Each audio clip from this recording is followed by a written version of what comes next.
Welcome to the Chinese Lore Podcast, where I retell classic Chinese stories in English.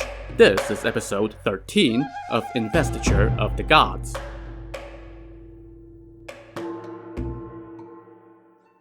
Last time, we took a break from King Zhou's regularly scheduled destruction of his own empire to go meet a provincial officer at Chentang Pass named Li Jing, who was doing all he could to keep his little corner of said empire from descending into chaos.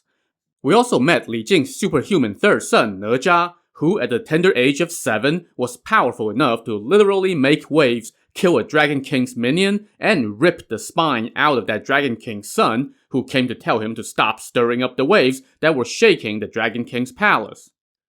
So, when Li Jing got home that day, he was confronted by an angry Dragon King. Li Jing couldn't believe the accusations at first, but when the Dragon King insisted, he went into his private quarters to talk to his wife. "Who is the visitor in the parlor?" she asked.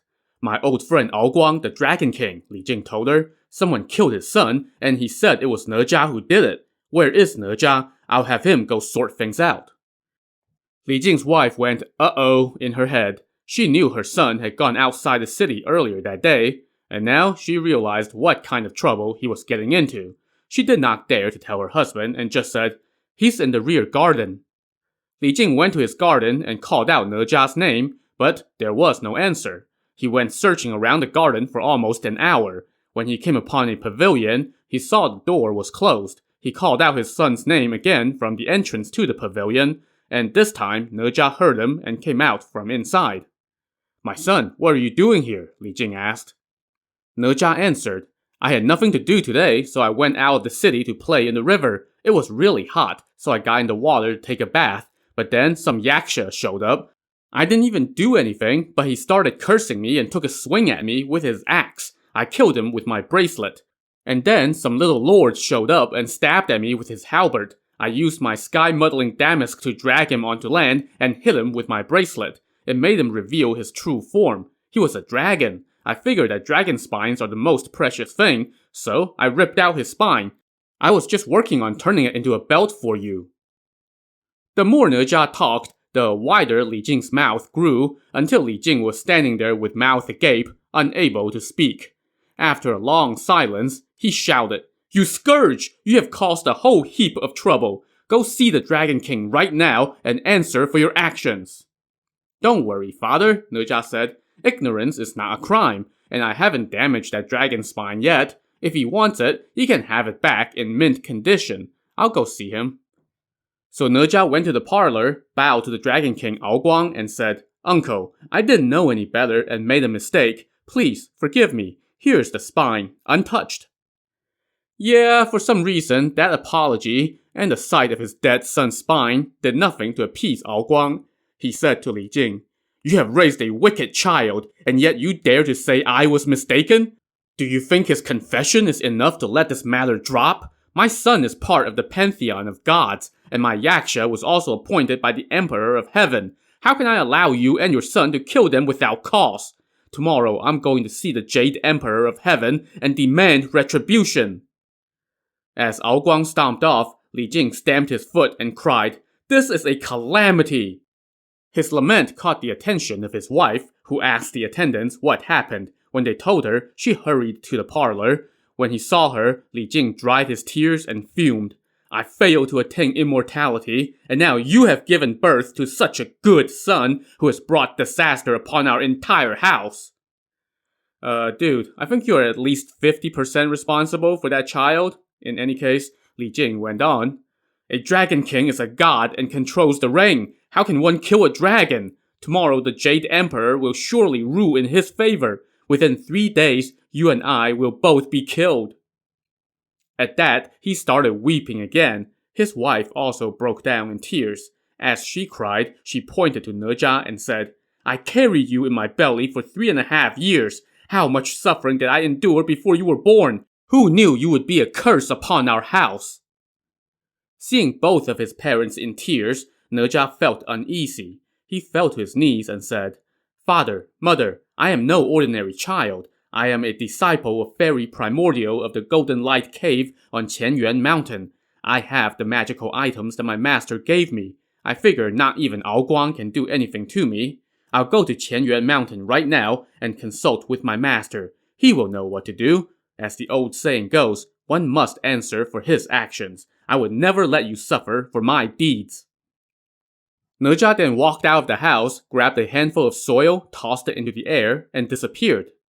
So one of the entry-level skills that you learn as a Taoist disciple is how to fast travel using the 5 elements, which included earth. So Ne Zha fast traveled to the Golden Light Cave and requested an audience with his Taoist master, Fairy Primordial. When he was summoned, he went in and kneeled in front of his master's couch. "What are you doing here?" Fairy Primordial asked. "Master, it has been 7 years since you bestowed life upon me," Ne Zha said. "Yesterday, I was bathing in the 9 Bends River when Ao Guang's son appeared and insulted me. In a fit of anger, I killed him. Now, Ao Guang wants to bring his grievance to the Jade Emperor of Heaven. My parents are scared, and I feel bad. I had no choice but to come and beg you. Please help me on account of my ignorance."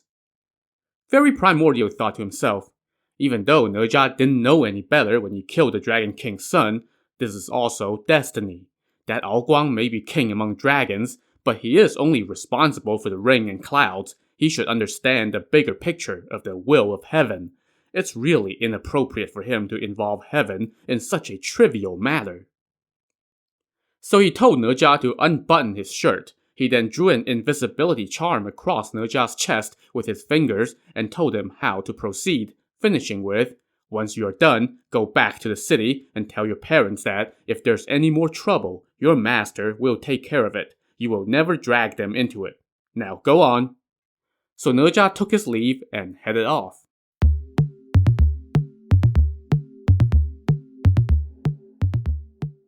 Later that day, outside the south gates of heaven, Ao Guang, the Dragon King, arrived, ready to lodge his complaint with the Jade Emperor.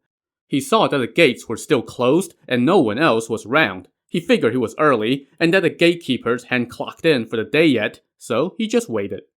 Suddenly, he felt a jarring blow to his back, so hard that it knocked him face down on the ground.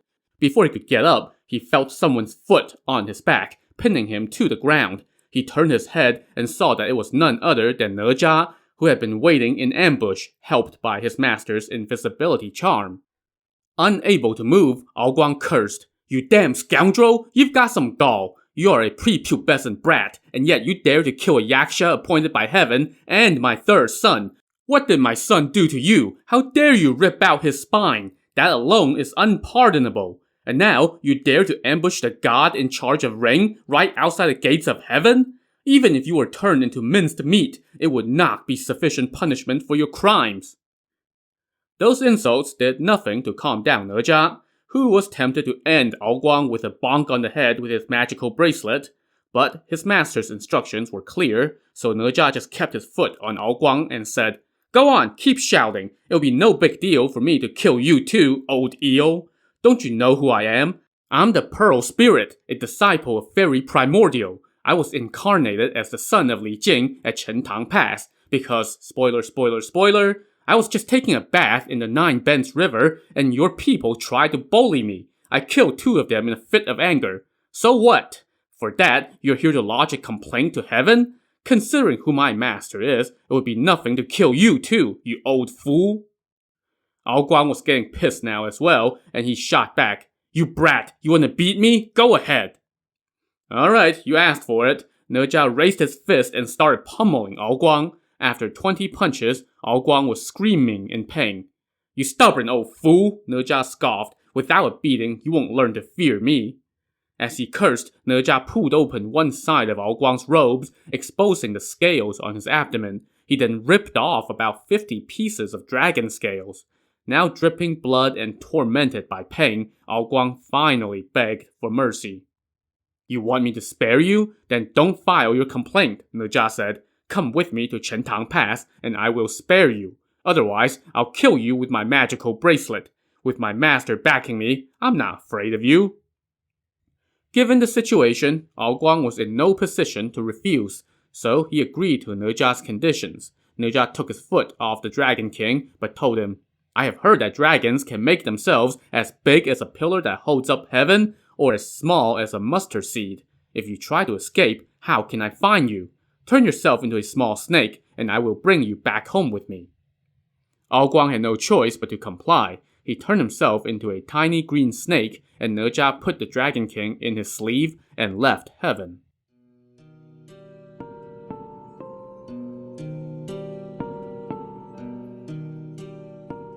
Later that day at Chentang Pass, Li Jing was sulking in his house when his guards reported that Ne Zha had returned.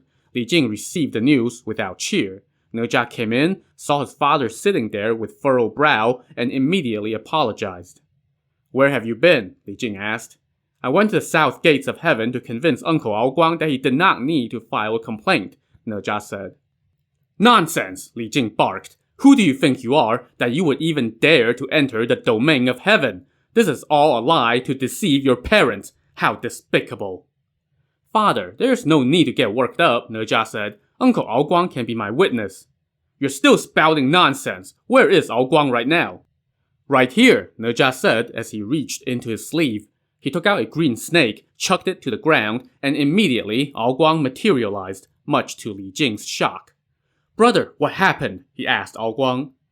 If Ao Guang was pissed before, you can imagine the mood he was in now. He recounted what happened outside the gates of heaven and showed Li Jing the bare patch of his abdomen where Ne Zha had ripped off all the scales. "You have raised a wretch," Ao Guang told Li Jing. "I'm going to assemble the Dragon Kings of the Four Seas and return to heaven to demand justice. We'll see what you have to say then." And with that, Ao Guang turned into a wisp of smoke and disappeared. Li Jing stamped his foot and lamented, "This has gotten even more out of hand. What should I do now?" Ne Zha kneeled and said, "Father, mother, don't worry. When I went to see my master, he told me that I am no ordinary child, that I was put on this earth to serve a special lord. Even if I killed all the Dragon Kings of the Four Seas, it would be no big deal. And if something serious did happen, my master would handle it. There is no need for you to worry." Now, because Li Jing himself had once studied under a Taoist master, he knew a thing or two about the ways of heaven and destiny. Also, he figured that his son must have been endowed with some special abilities if he could ambush a Dragon King outside the gates of heaven. Still, he could not help but feel seething anger toward his son. Sensing this, and wanting to break up this awkward scene, his wife told Ne Zha, "What are you still standing here for? Go to the back already." So Ne Zha went to the back garden and sat around for a bit. But he was bored out of his mind, so he left the garden through the back door and went to the command tower on the city walls to catch a cool breeze and escape the heat. He hadn't been to this part of the walls before, and he loved the view. As he was looking around, he suddenly noticed a bow and 3 arrows hanging from a weapons rack. "Ooh, a new toy!" "My master said I'm going to be a great warrior, so why don't I start practicing?" he thought to himself. So Ne Zha picked up the bow and notched an arrow. He aimed toward the southwestern sky, pulled back the bowstring, and let fly. With a twang, the arrow soared into the sky and vanished from view. Wow, that really took off, didn't it?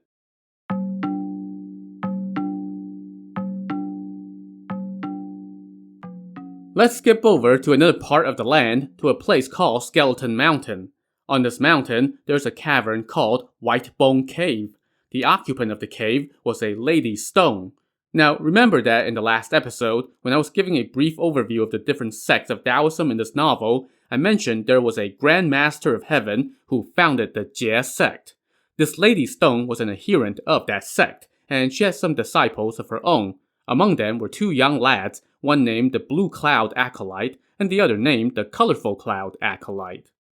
One day, the 2 young acolytes were out on the mountain collecting herbs. Blue Cloud was walking toward the edge of a cliff with flower basket in hand, when suddenly an arrow came down from the sky and pierced his throat. Blue Cloud dropped dead immediately. Moments later, the other acolyte, Colorful Cloud, came along and found his comrade dead with an arrow through the throat. He hurried back to the cave and told Lady Stone, who rushed out to see for herself. She found Blue Cloud and examined the arrow that killed him. On the shaft of the arrow were etched characters that said, "Li Jing, commander of Chentang Pass."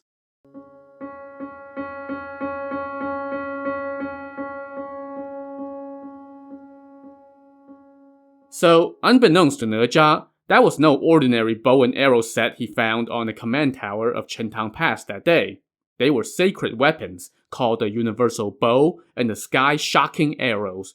They were used by the Yellow Emperor, the mythical founder of Chinese civilization, to subdue his foes.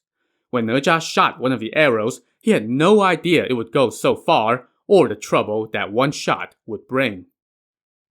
Lady Stone knew who Li Jing was, and she was incensed. "Li Jing," she cursed, "you failed at becoming an immortal, so I once recommended to your master that he should send you off to pursue wealth and rank in the mortal realm.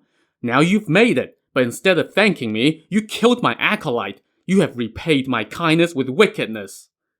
She now told Colorful Cloud to watch over the cave while she went to take care of this. She then hopped on her blue phoenix and flew to Chentang Pass. Hovering above the pass, she shouted, "Li Jing, come out!" Not knowing who it was, Li Jing went outside and looked up. When he saw Lady Stone, he quickly kneeled and paid his respects. "I didn't know your ladyship was coming," he said. "Please pardon me for not welcoming you." Lady Stone scoffed. "You have done a fine thing, and now you still dare to run your mouth?" Before Li Jing could ask what she meant, Lady Stone unleashed one of her magical items, a Cloud Radiance handkerchief, which could envelop anything. She then ordered one of her divine bodyguards to bring Li Jing back to her cave. So her bodyguard picked up Li Jing and brought him all the way back to the White Bone Cave and threw him on the ground. Lady Stone sat down on her cushion, and her guards forced Li Jing to kneel in front of her. "Li Jing," Lady Stone said, "you may not have succeeded in your pursuit of immortality, but you have already struck it rich in the mortal realm. And yet, how have you repaid me? Instead of repaying my kindness, you harbor ill intent and killed my acolyte Blue Cloud with an arrow. What do you have to say for yourself?" Li Jing was like, "I did what to who now?" And Lady Stone said, "Nice try, buddy," and brought out the arrow with his name on it. As soon as he saw the arrow, Li Jing was stunned. "The Universal Bow and the Sky-Shocking Arrows are treasures passed down from the Yellow Emperor," he said. "No one is even strong enough to pick them up. It's just my rotten luck that such strange things have occurred. I am innocent, even though I can't prove it. Please, release me, and I'll go back and find out who shot the arrow and bring them here to sort this out. If I can't find that person, then I will die without complaint." "In that case, I'll let you go for now," Lady Stone said. "If you can't find out who did it, then I'm going to take this up with your master. Get out of here." So Li Jing took the arrow with him and fast-traveled back to Chentang Pass via the earth element. Now, his wife did not know what happened. She just heard that he had been snatched up into the air and disappeared, so she was panicking when he returned. As soon as she saw him come in, she asked him what happened. Li Jing stamped his foot and sighed. "My wife, I have served as an officer for 25 years. Who knew that my luck would take such a turn for the worse today? On our command tower, there is a universal bow and 3 sky-shocking arrows. They are sacred treasures, but somebody shot one of the arrows and killed one of Lady Stone's disciples. The arrow has my name etched on it, so she came and captured me just now, demanding that I pay for her disciple's death with my life. After much begging, I convinced her to release me so I can come back and find out who did it and bring that person to her to sort this out. Could it be Ne Zha again? No one else can even lift that bow." His wife, though, said, "No way. Could it be the Dragon King Aoguang causing trouble again? I don't think even Ne Zha can lift that bow." Li Jing thought about it for a while, and an idea came to him. He told the attendants to summon Ne Zha.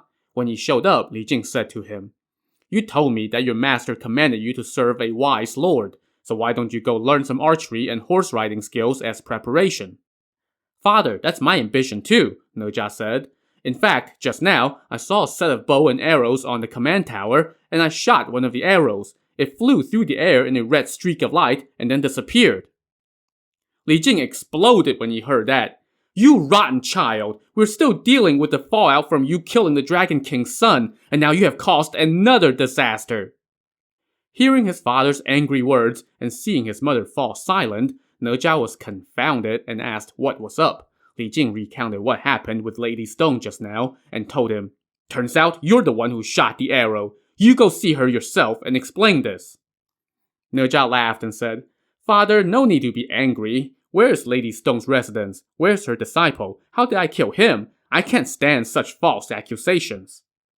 She lives in Whitebone Cave on Skeleton Mountain, Li Jing said. Since you killed her disciple, you go see her. You're right, father, Ne Zha said. Let's go together to that Whitebone Cave. If it turns out that she's wrong, then I'm going to destroy her place before I come home. Please go on ahead and I'll be right behind you. So father and son fast traveled to Skeleton Mountain, and Li Jing told Ne Zha, wait out here while I go see her ladyship first.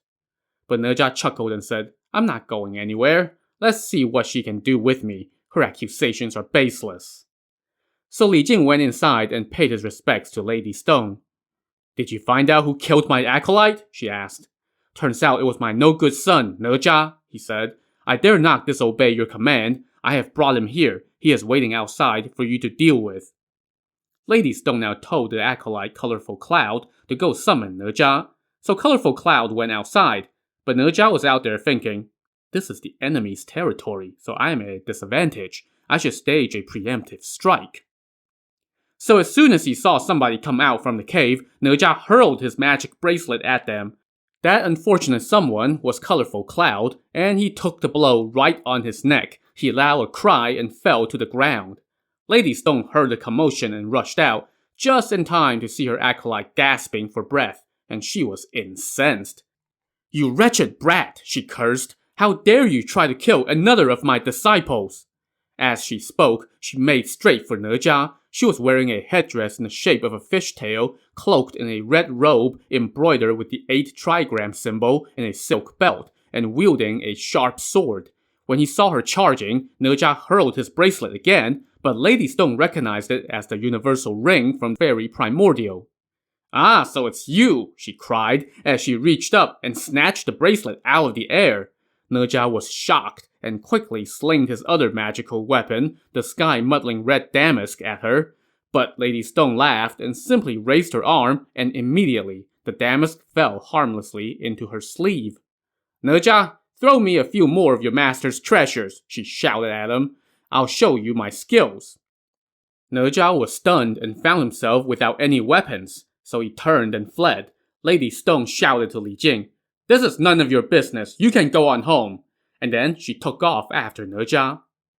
After fleeing for a long while, Ne Zha made his way to his master's residence, the Golden Light Cave on Qianyuan Mountain. He rushed inside and kneeled in front of Fairy Primordial. Ne Zha, why are you in such a panic? His master asked. Lady Stone falsely accused me of killing her disciple, and she's trying to kill me. She even took your universal ring and your sky-muddling damask. Now she's hot on my trail. She's outside the cave. I have no choice but to come beg you to save me. You brat, Fairy Primordial scolded him. Wait in the peach garden in the back while I go take a look. So Fairy Primordial went outside and found an angry Lady Stone rushing this way with sword in hand. When she saw him, however, she stopped and bowed to pay her respects, and he did likewise. Taoist brother, Lady Stone said, your disciple killed one of my acolytes and wounded another. Ne Zha is in my cave, Fairy Primordial told her. If you want him to come out, it's no problem. Go to the Jade Emptiness Palace to see my master. If he tells me to give Ne Zha to you, then I'll do it. This is not me covering for one of my own, that Ne Zha was put on this earth to serve a wise lord. So, Fairy Primordial was a disciple of the Chan sect of Taoism, founded by the Heavenly Primogenitor, one of the 3 highest gods in the Taoist pantheon. And Lady Stone did not appreciate the implication here. You're wrong, Taoist brother, she said. Don't try to frighten me by invoking your master's name. How can you allow your disciple to act so wickedly and kill my acolyte, and then try to scare me? Do you think I'm not your equal? So things were quickly coming to a head here. To see how this will get sorted out, tune in to the next episode of the Chinese Lore Podcast. Also, if you're enjoying this show, please take a minute and go give it a 5-star rating and review on Apple Podcasts or your podcast listening app of choice. Thanks for listening.